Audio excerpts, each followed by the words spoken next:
Only 2 weeks to go until the big day, and it's the final long run of the training plan. Last week was the really long one, 22 miles.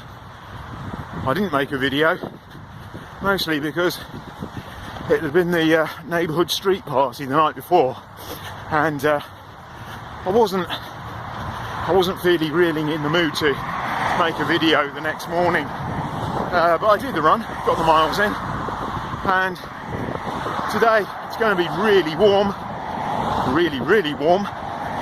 So it's a good chance to get a bit of heat acclimatisation in. I also want to go out and do some hills as well, and just get that last little bit of training up into the legs. Here's the big hill of the morning, up Shotover.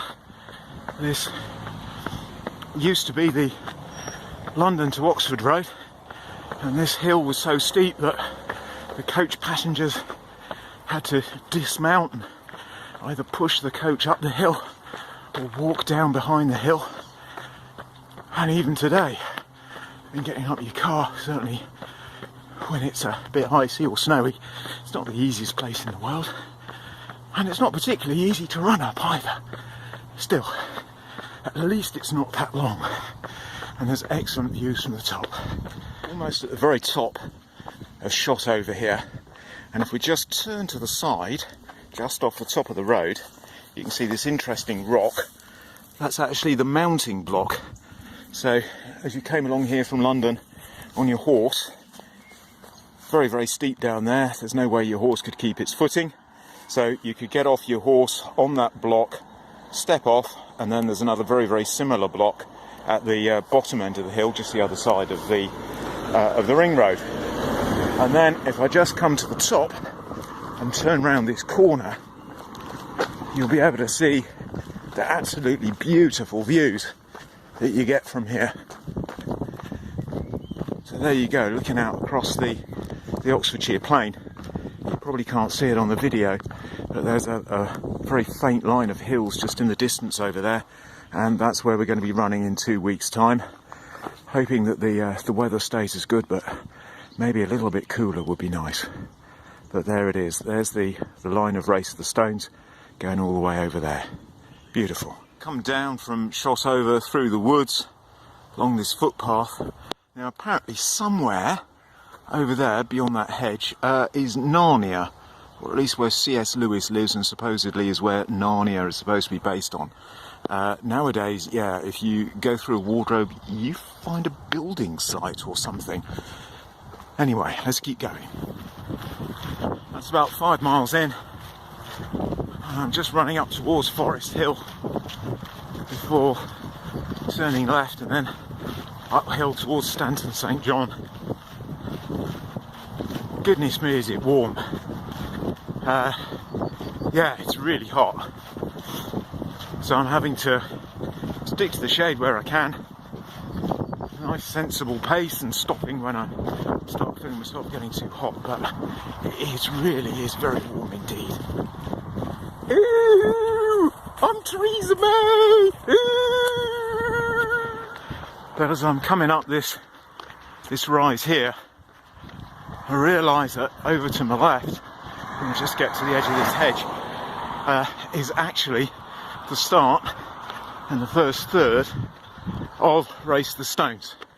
So let me swap the camera around. That line of trees, you can hopefully just see the Bridget Hills.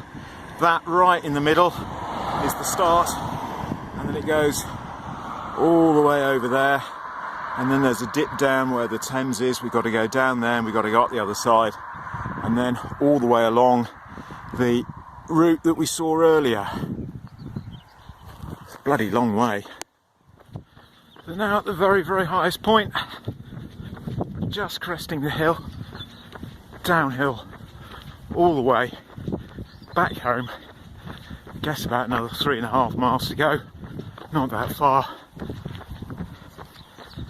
Goodness me, is it hot. Still, it's all good practice. It's all about training in different conditions, different terrain, so it's all good for you. At least that's what I tell myself. Did I say it was downhill all the way? I was wrong. About 10.5 miles. Did I mention it was hot? Possibly not. Anyway, yeah, incredibly slow pace, but yeah, going any faster I really started feeling it. So I think what we've learned on this run is when it's hot, just slow the pace right down. Don't be afraid to stop, which is something that I did. Stop under a nice cool tree. I did discover it was easier running the hills than the valleys. On the exposed parts of the hills there was a nice cooling breeze. In the valleys there wasn't, so that's something to look forward to.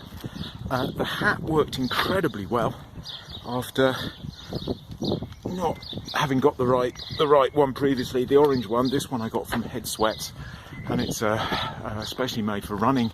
It is absolutely soaking wet.